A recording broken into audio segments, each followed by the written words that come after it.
ओम साई राम। श्री सच्चिदानंद सद्गुरु साईनाथ महाराज की जय। श्री साई सच्चरित्र अध्याय 28 भाग 8। त्रिशूल और पिंडी।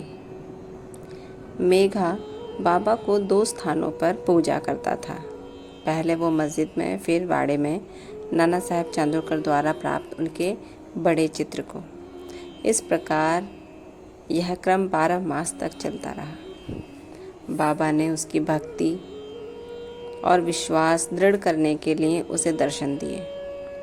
एक दिन प्रातःकाल मेघा जब अर्ध निद्रावस्था में अपनी शैया पर पड़ा हुआ था, तभी उसे उनके दर्शन हुए। बाबा ने उसे जागृत जानकर अक्षत फेंके और कहा कि मेघा, त्रिशूल लगाओ। इतना कहकर वे अदृश्य हो गए। उनके शब्द सुनकर उसने उत्सुकता से अपनी आंखें खोली, परंतु देखा कि कोई नहीं है, केवल अक्षत ही यहाँ वहाँ बिखरे पड़े हैं। तब वो उठकर बाबा के पास गया और उन्हें अपना स्वप्न सुनाने के पश्चात उसने उन्हें त्रिशूल लगाने की आज्ञा मांगी। बाबा ने कहा कि क्या तुमने मेरे शब्द नहीं सुने कि त्रिशूल लगाओ? वह कोई सपना नहीं, वरन मेरी प्रत्यक्ष आज्ञा थी।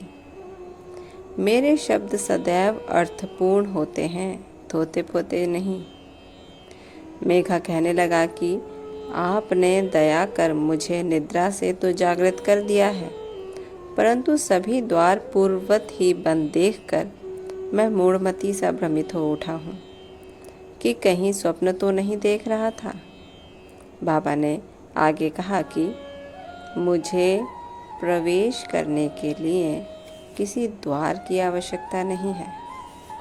न मेरा कोई रूप ही है और ना ही कोई अंत। मैं सदैव सर्वभूतों में व्याप्त हूँ। जो मुझ पर विश्वास रखकर सतत मेरा ही चिंतन करता है, उसके सब कार्य मैं स्वयं ही करता हूँ और अंत में उसे श्रेष्ठ गति देता हूँ।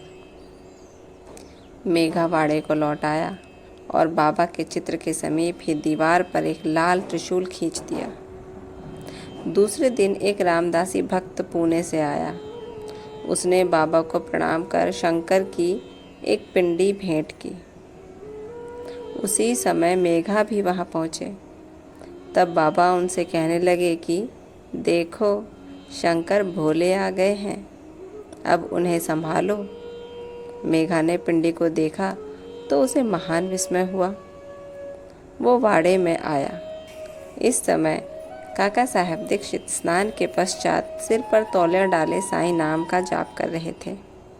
तभी उन्होंने ध्यान में एक पिंडी देखी, जिससे उन्हें कौतूहल सा हो गया था।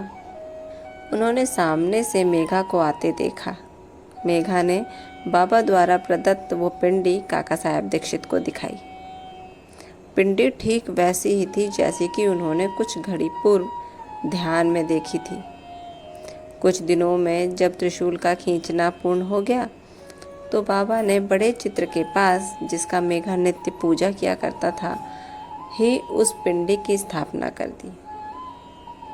मेघा को शिव पूजन से बड़ा प्रेम था। त्रिपुंड खींचने का अवसर देकर तथा पिंडी की स्थापना कर बाबा ने उसका विश्वास दृढ़ कर दिया। इस प्रकार कई वर्षों तक लगातार दोपहर और संध्या को नियमित आरती तथा पूजन कर सन 1912 में मेघा परलोकवासी हो गए। बाबा ने उसके मृत शरीर पर अपना हाथ फेरते हुए कहा कि यह मेरा सच्चा भक्त था।